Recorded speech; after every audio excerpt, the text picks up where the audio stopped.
Cancer এই রোগটি আপামর জনগণের কাছে এখনও আতঙ্কের। মহিলাদের স্তনের ক্যান্সার এর মধ্যে একটি অন্যতম রোগ।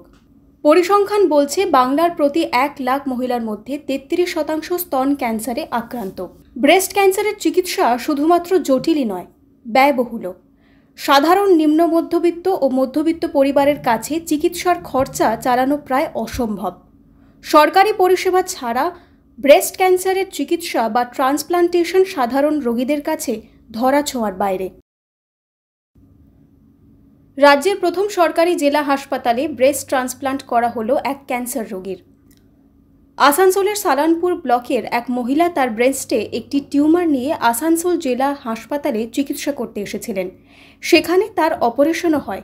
অপারেশনের পর বায়োপসি রিপোর্টে দেখা যায় যে সেই মহিলার ব্রেস্টে সংক্রমণ রয়েছে।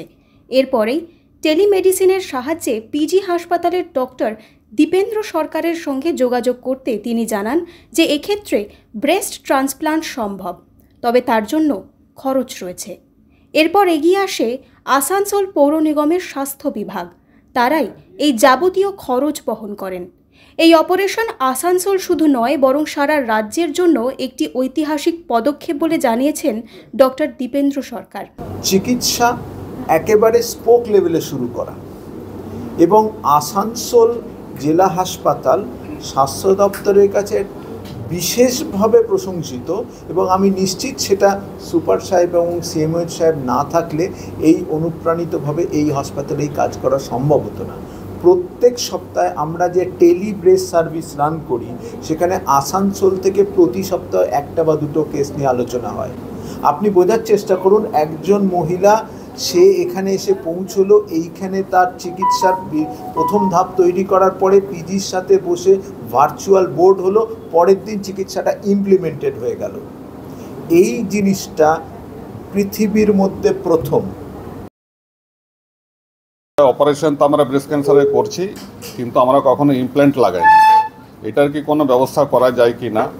তখন আমাদের টিউমার বোর্ডের যিনি মূল কর্ণধার ডক্টর অমিত মুখার্জি, তিনি তখন এদের সঙ্গে টেলিমেডিসিনে কমিউনিকেট করেন আর কি, এই ডক্টর দীপেন্দ্র সরকারের সঙ্গে। তখন ওরা বলে যে হ্যাঁ, তোমরা যদি অ্যারেঞ্জ করতে পারো আমরা সময় দিতে পারি। তো তখন এই ডেট আমাদের ফিক্সড হয়। তখন আরেকটা কনস্ট্যান্ট আসে আমাদের কাছে যে আমাদের ব্রেস্ট ইমপ্ল্যান্টের এই ফান্ডিংটা কোথা থেকে হবে, কীভাবে কিনবো, ইত্যাদি ইত্যাদি।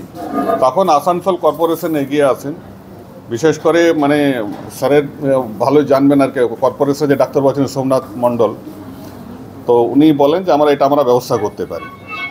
তখন পুরো জিনিসটা আমরা একে একে আমাদের সিএমওএইচ স্যারকে জানাই, আরকেএসে জানাই, মেয়রকে আমরা চিঠি করি যে আমাদেরকে এটা যদি হেল্প করেন তাহলে আমরা অপারেশনটা করতে পারি।